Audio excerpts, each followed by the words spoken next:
primera unidad del módulo 1 y con esto terminamos el texto número 1.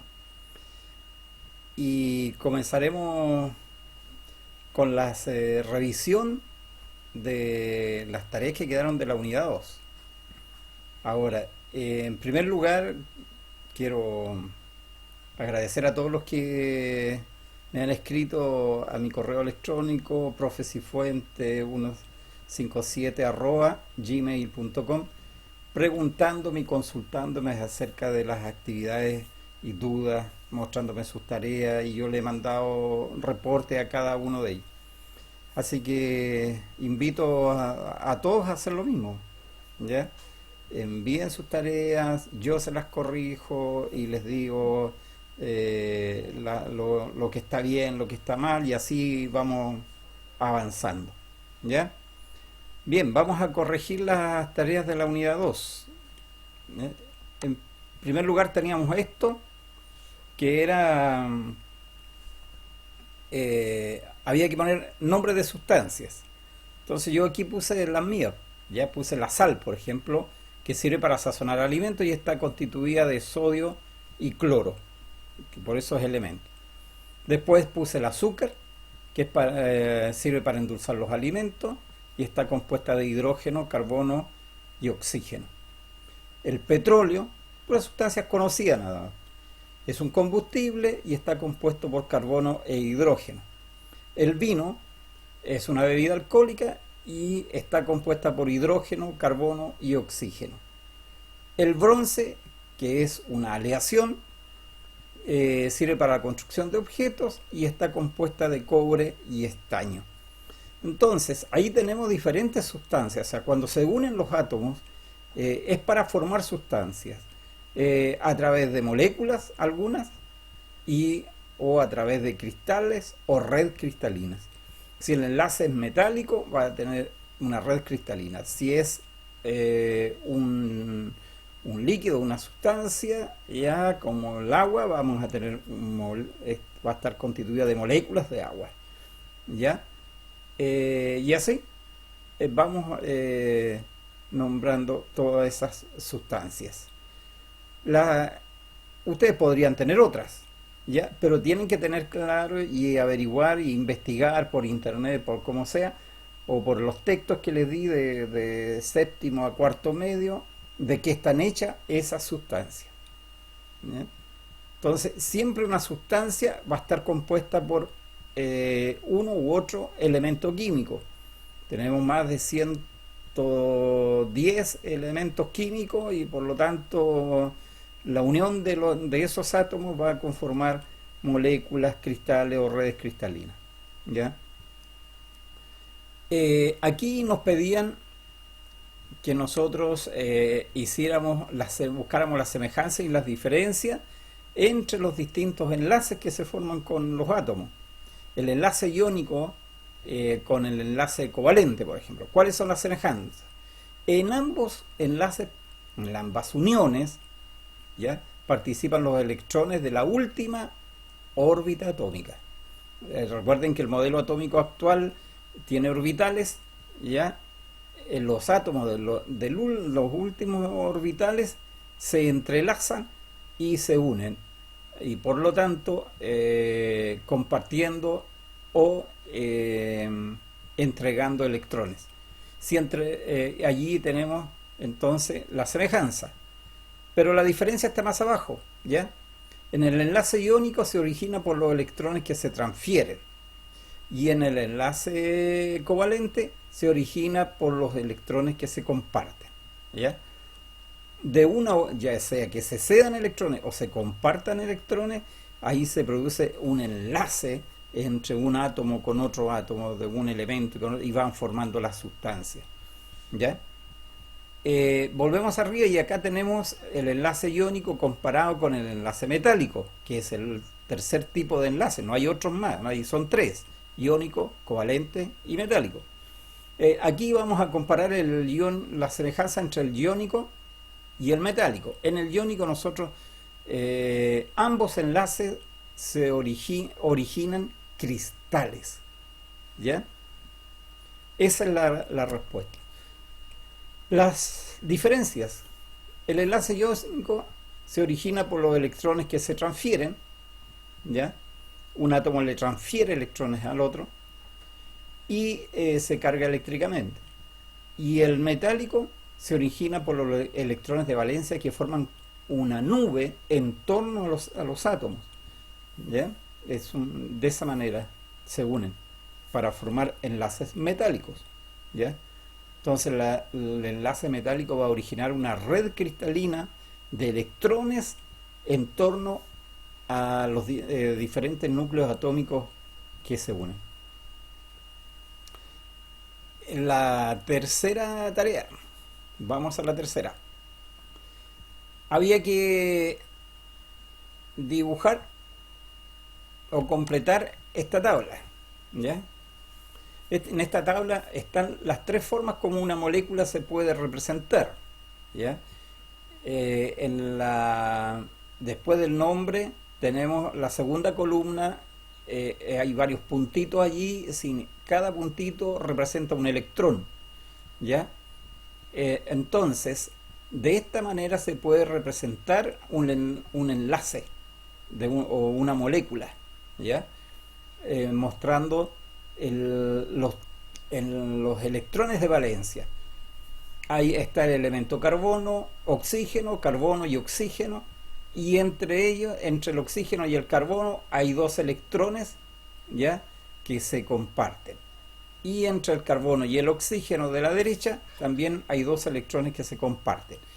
Y al compartir estos átomos sus electrones, se forman este enlace, que también se puede graficar como está en la tercera columna, ¿ya? Simplemente no con puntitos, sino que con una raya, ¿ya?, donde los extremos de la raya representan un electrón de carbono y un electrón de oxígeno, ¿ya? Un electrón de carbono y otro de oxígeno. Y al lado, la última columna, tenemos la molécula de dióxido de carbono. También se puede representar de esa manera. Bien, y abajo en el oxígeno molecular, allí está como debería hacerse. Para resolver la primera columna hay la ley de Lewis, ¿ya?, que ustedes pueden ver, y tiene reglas esta ley, y dice que para combinarse un átomo con otro átomo debe cumplir la ley del octeto, dice, es decir, deben haber 8 electrones en el último orbital, ¿ya? Perfecto. Esa es la tercera tarea.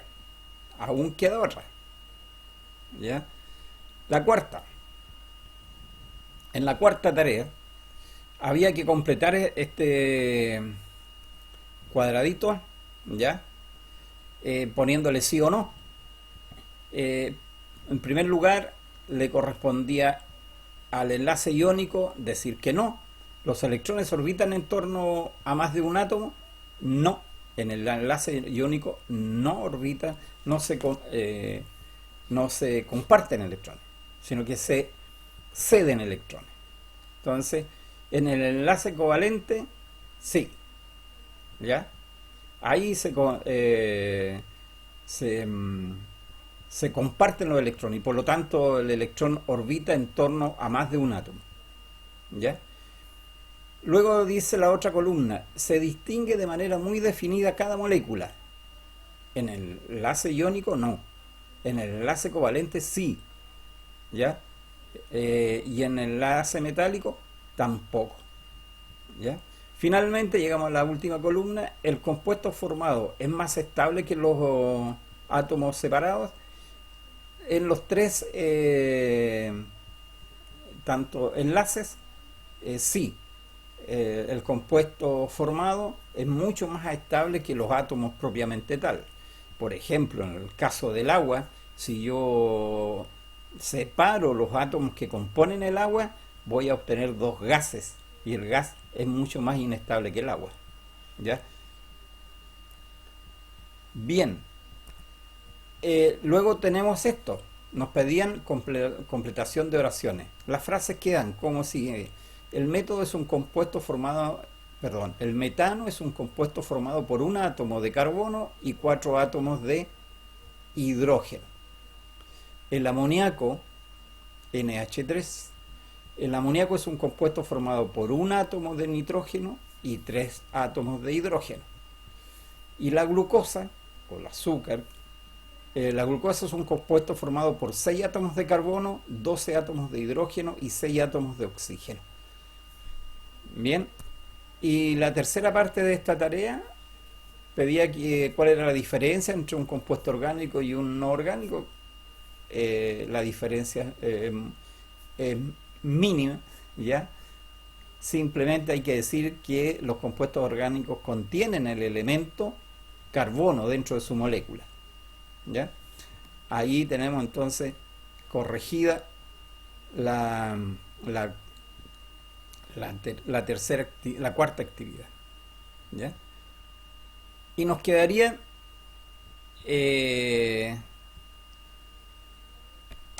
la autoevaluación, ¿ya? En la autoevaluación, ¿ya? Aquí dice por qué permanecen, porque sus moléculas reaccionan, ¿por qué no se pueden combinar sustancias? ¿Ya? La respuesta es porque en sus moléculas, ¿ya?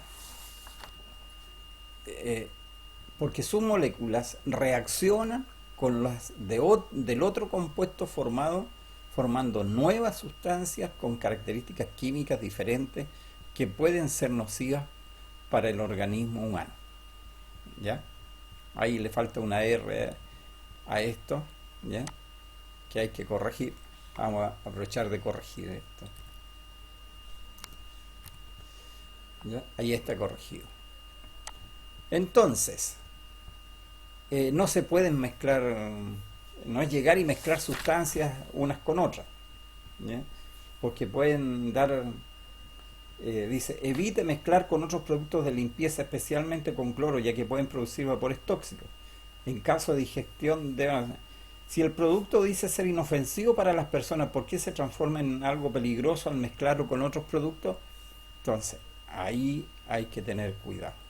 No se trata de llegar a tomar una sustancia y mezclarla con otra, porque eso podría generar daño, otro compuesto que sea dañino al organismo, ¿ya? Entonces, mucho cuidado con eso.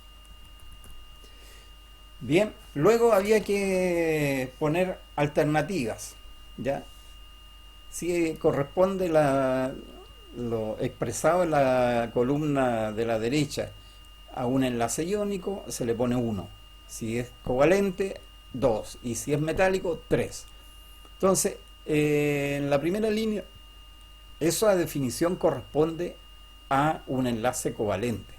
Este enlace se genera cuando los átomos comparten electrones. Esa es la clave, compartir electrones para el enlace covalente, ¿ya?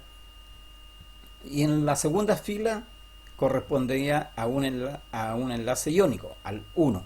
Este tipo de enlace se produce en 2 etapas. En primer lugar, uno de los átomos cede un electrón al otro, quedando ambos átomos con carga opuesta. Y ahí las cargas, por la ley de las cargas eléctricas, cargas opuestas se atraen y por lo tanto quedan unidos. Y la última fila correspondería a un enlace metálico. Los átomos que se unen mediante este enlace forman estructuras muy ordenadas llamadas redes cristalinas. Esa es la clave, recuerden esta palabrita, redes cristalinas, porque en la prueba salga mencionado de esta manera y eso corresponde a un enlace metálico, ¿ya? Bien, y lo último que nos pedían era responder esta pregunta: ¿qué características debe tener entonces un gas inerte si se denomina de esta forma debido a su incapacidad de formar compuestos? Bueno, las características que tienen los gases inertes es que poseen un bajísimo grado de reactividad, lo que les impide formar compuestos y estructurar moléculas complejas. O sea, no se une con nada, no se mezclan. Esos gases no hacen ni enlace iónico, ni enlace metálico, ni enlace covalente. Y son sustancias gaseosas monoatómicas, es decir, están compuestas por un tipo de átomo, desprovistas de color, olor y sabor. Son extremadamente peligrosas porque uno no las puede ver porque no tienen color. También son peligrosas porque no tienen olor, ¿ya? Y tampoco tienen sabor. Es decir, nosotros como seres humanos no podemos detectarlas. Por ejemplo, no podemos detectar el oxígeno, ¿ya? El ozono. Hay muchas cosas que nuestros sentidos no pueden detectar. Los gases nobles no los podemos detectar, ¿ya? Por esta razón. Sí, se vuelven extremadamente peligrosos. Bien, ahí tenemos la autoevaluación y hemos llegado a... Si quedan dudas sobre esta parte de la segunda unidad, ustedes simplemente me escriben un mensajito a mi correo electrónico profesifuente157@gmail.com o le escriben a María Esther para que ella me retransmita la pregunta y yo le dé respuesta por la misma vía. ¿Ya? Estamos, bueno, ahora vamos a buscar el libro, que no lo tengo abierto, ¿ya?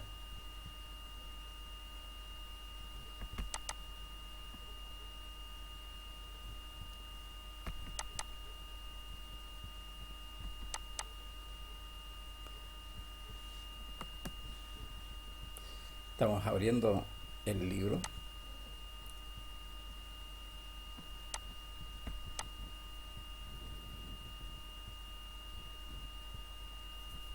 Un momentito. Ya, aquí lo tenemos. Bueno,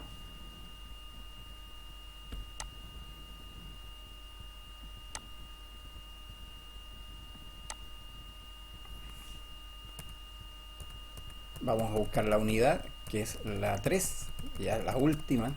Increíble cómo pasa el tiempo. ¿Ya? Le hemos dado una revisión completa a este texto. Así que muy bien, vamos muy bien con esto. Aquí la unidad 3 tiene que ver con las emisiones radiactivas, ¿ya?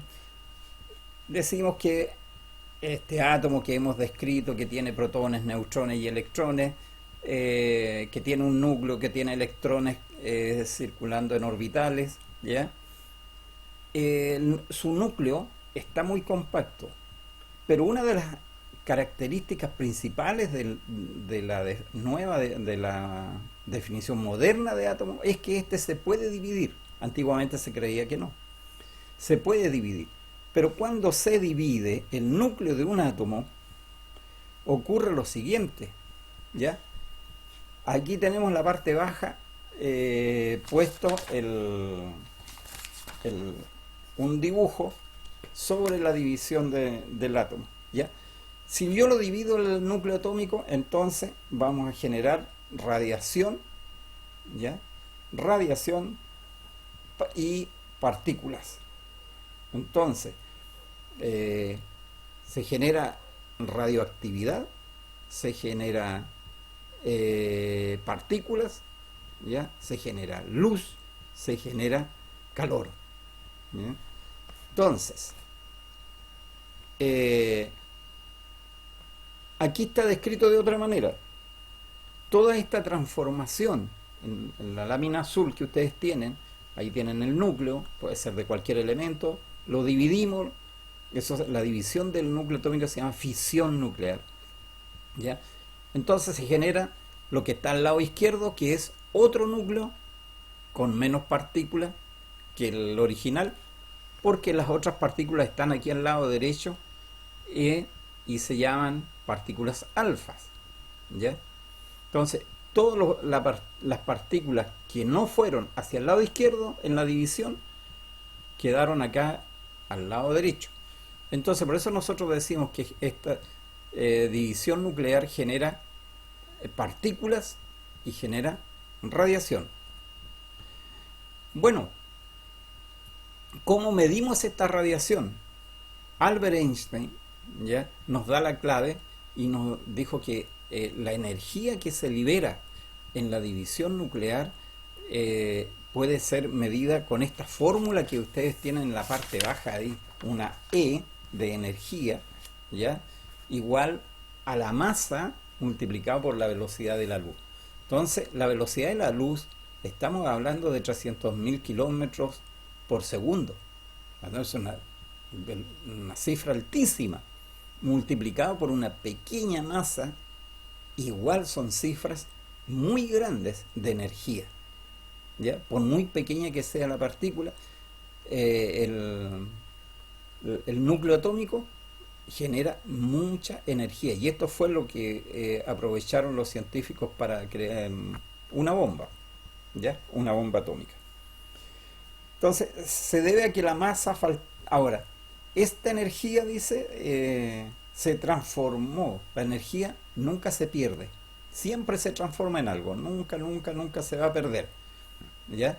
Entonces Einstein nos dice que la cantidad de materia que se perdió, si yo la multiplico por la energía, por la velocidad de la luz, me va a dar la cantidad de energía radiante. ¿Ya? Avancemos. Dice, esta fórmula indica dos cosas. En primer lugar, que la masa es equivalente a la energía y viceversa. O sea, la masa se puede transformar completamente en energía y la energía pura se puede transformar en masa, ¿ya? Así que no hay pérdida aquí de materia o energía, sino que hay una transformación. Recuerden que eso se denomina transmutación de un elemento. Bien, y aquí hay una actividad para para el próximo video que ustedes tienen que completar. Es una completación de oración.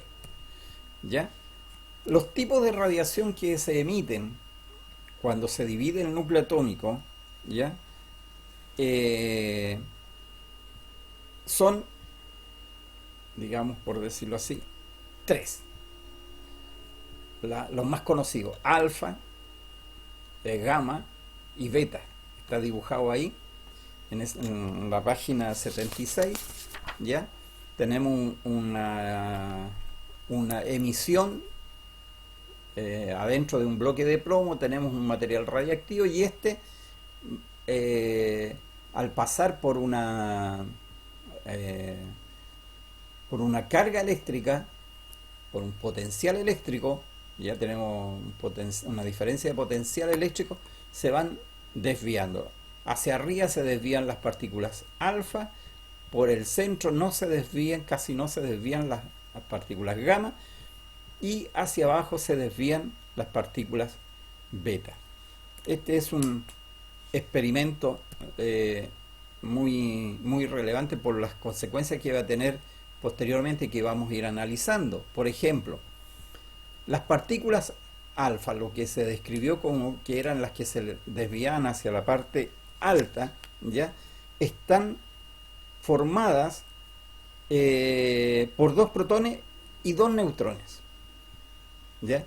Si yo le pregunto qué carga eléctrica tendría si están formadas por protones y los protones tienen carga positiva, entonces las partículas alfa están cargadas eléctricamente positivo. ¿Ya? Pueden ser detenidas por un simple pedazo de papel y su recorrido máximo en el aire alcanza apenas unos centímetros. Esas las partículas alfa dentro de esta radiación nuclear es lo menos dañino, ¿ya? Porque puede ser detenida hasta por una hoja, dice el texto. Las emisiones beta, que lo que tienen ahí en el texto, ¿ya? Pueden atravesar láminas de aluminio de hasta 1 milímetro y en el aire alcanzan a recorrer alrededor de 2 metros. Estas partículas son idénticas a los electrones, es decir, de carga negativa. ¿Ya? Las partículas alfa entonces tienen carga eléctrica positiva y las partículas beta tienen carga eléctrica negativa, porque están constituidos de electrones. ¿Ya? Y aquí están las otras. La emisión gamma. Aquí sí que estas son más peligrosas. Recuerdan que en el dibujo apenas se desviaban al ser expuestas a un potencial eléctrico. ¿Ya? Es la más penetrante, dice el texto. Para detenerla completamente se debe interponer un grueso bloque de plomo de unos 22 centímetros. ¿Ya? Sí, un bloque así de grueso, más grueso que un ladrillo, pero puro plomo, para podernos detener. ¿Ya? Eh, Ahora, es capaz de atravesar la materia. Lo que se le ponga por delante lo atraviesa. Le ponen un fierro, lo atraviesa. Le ponen un cuerpo humano, lo atraviesa. Los rayos gamma son lo más peligroso. ¿Ya? Y además pueden ionizar indirectamente a un átomo. ¿Ya? Es decir, activa los electrones del último orbital y hace que se vayan, y por lo tanto el núcleo atómico queda convertido en una carga positiva. O puede atraer electrones y eso hace que el átomo quede convertido con carga negativa. Los ioniza. Así que son extremadamente peligrosos porque al ionizar las sustancias o elementos, estos son destruidos, cambian su naturaleza. ¿Ya? Si un cuerpo humano es expuesto a los rayos gamma, nuestras células se destruyen. Las células sanguíneas, las células de la piel, las células de los músculos, las células de los huesos, todo. ¿Ya? Entonces nosotros, ni tal Dios quiera, alguna vez quedemos expuestos a esta radiación gamma, porque es extremadamente peligrosa. Las personas que se han visto expuestas a esta, se dice de ellas que se han quemado, porque en realidad la piel y la carne se les cae, producto de la acción de estas emisiones. Son extremadamente peligrosas. ¿Ya? Ahora, hay una nueva tarea para la próxima clase. Hay que completar este cuadriculado, ¿ya? Con lo que se nos pregunta en la primera fila, ¿ya? En relación a las partículas alfa, beta y gamma. Son todas preguntas relacionadas con ello. Y en la parte 2 hay que hacer una completación de oraciones. Pero lo más increíble es que la radiación nuclear está presente en la naturaleza. Nosotros la encontramos de modo natural. Esto no es artificial, no es un invento del hombre, sino que también lo encontramos en forma natural. Y es muy conveniente puntualizar este aspecto, porque la radiación es un proceso natural que está presente en nuestra vida diaria. Nosotros recibimos radiación del cosmos. La Tierra está irradiada por energía nuclear de las estrellas, ¿ya? Y está llegando constantemente radiación a nuestro planeta. La gracia que tiene nuestro planeta es que tenemos la capa de ozono, y esta capa de ozono detiene las diferentes radiaciones y impide que lleguen a nosotros, a los seres humanos, y a los seres animales, y a los seres vivos vegetales. ¿Ya? Así que la capa de ozono es extremadamente importante cuidarla. ¿Ya? Bien, pero también está presente no solamente en el cosmos, que viene la radiación, la Tierra está irradiada de energía nuclear, sino que además las encontramos como mineral. Hay minerales, hay elementos químicos que son radiactivos. A partir del número 83 en la tabla periódica, ¿ya? Todos los elementos son radiactivos, ¿ya? Todos esos elementos emiten radiación de modo natural. O sea, su núcleo atómico es débil y por lo tanto se divide solo, ¿ya? Y genera esta radiación. El elemento más conocido nuestro es el uranio, por ejemplo, ¿ya? El uranio es radiactivo, pero hay una veintena de otros elementos químicos, igual que el uranio, son radiactivos, ¿ya? Y se encuentran en los yacimientos minerales, y es a lo cual están expuestos todos los que trabajan en la minería, que no solamente sacan cobre y oro, sino que además de repente aparece estos elementos radiactivos que son extremadamente peligrosos. Esa es la razón por la cual la gente que trabaja en minería siempre tiene corta vida, porque van desgastando su organismo con la sobreexposición a elementos radiactivos que hay de forma natural en nuestro planeta, ¿ya? Pero analizaremos también la radiación artificial, ¿ya? Aquí la radiación que emite la pantalla del televisor, la radiación que emite la pantalla del computador, la radiación que emite un celular, las radiaciones que emiten las antenas de televisión o de telefonía, ¿ya? Son radiaciones nucleares y electromagnéticas extremadamente peligrosas. Por eso no es recomendable que alguien viva cerca de donde esté una antena de radio, una antena de celulares, y eso son extremadamente peligrosas para la salud, ¿ya? Al estar permanentemente expuesto, ¿ya? Si uno está, los televisores antiguos que aún existen y que eran por rayos catódicos, y tienen un sistema muy parecido al que vimos aquí al inicio de la clase, ¿ya? Un elemento radiactivo que expuesto a una diferencia de potencial eléctrica ya genera en la pantalla una radiación y nosotros vemos las imágenes de ese modo.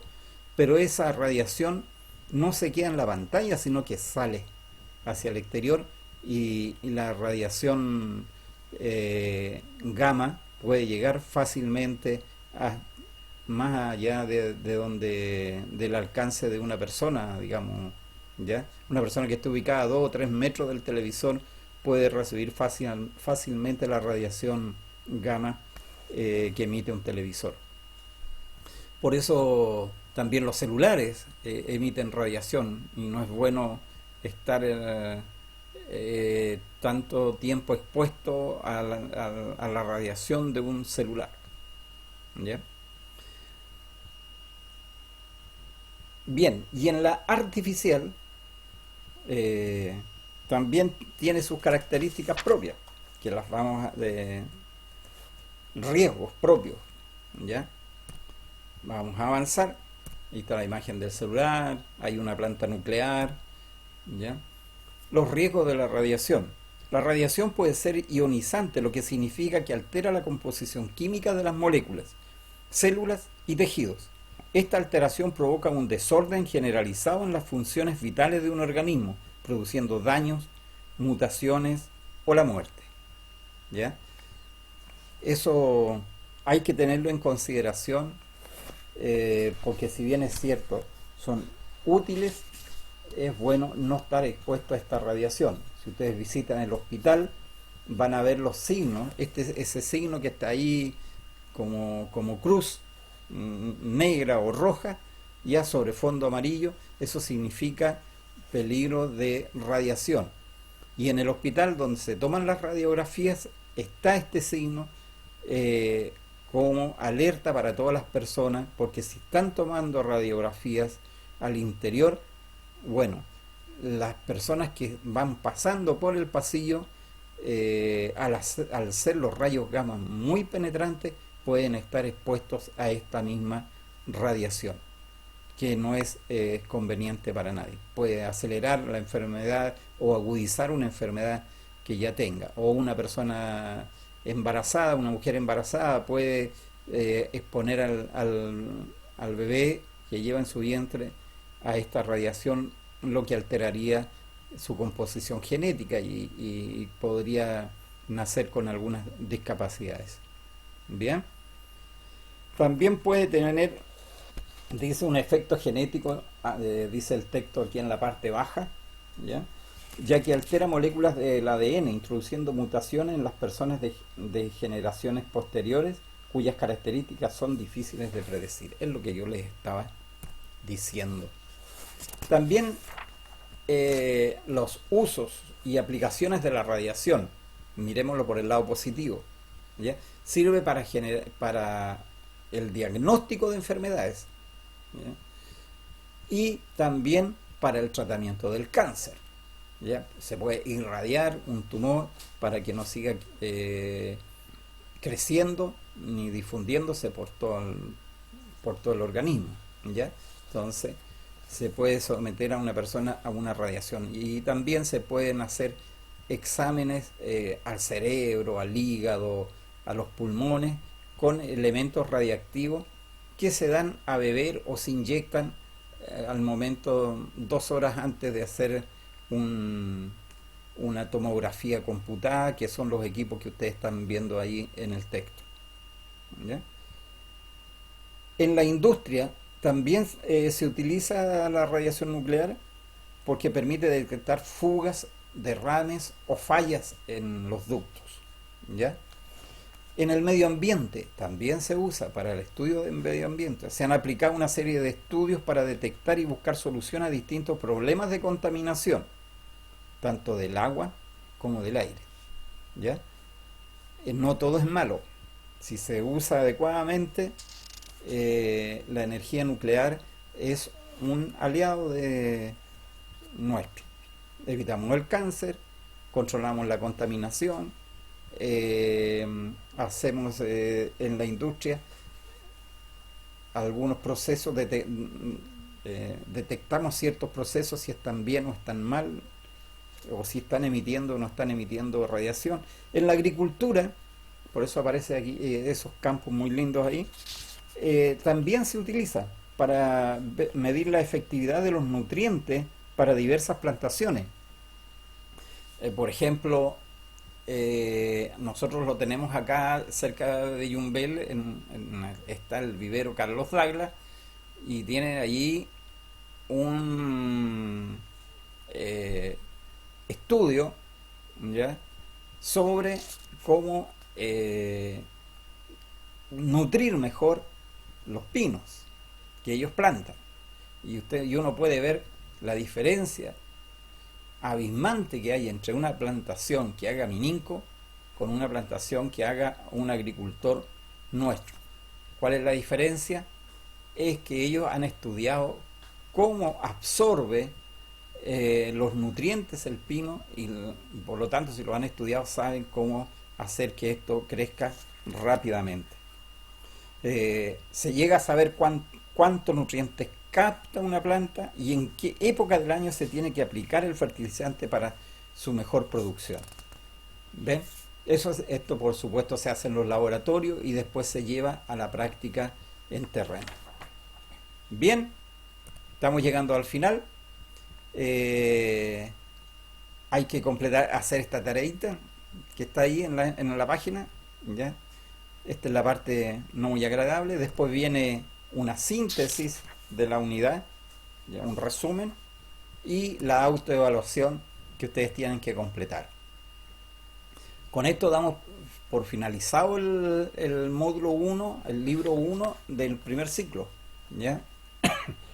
Y el próximo video va a ser de unos ejercicios que ha liberado el Ministerio de Educación, y los vamos a analizar para que ustedes se vayan familiarizando con el grado de dificultad de los contenidos, ¿ya?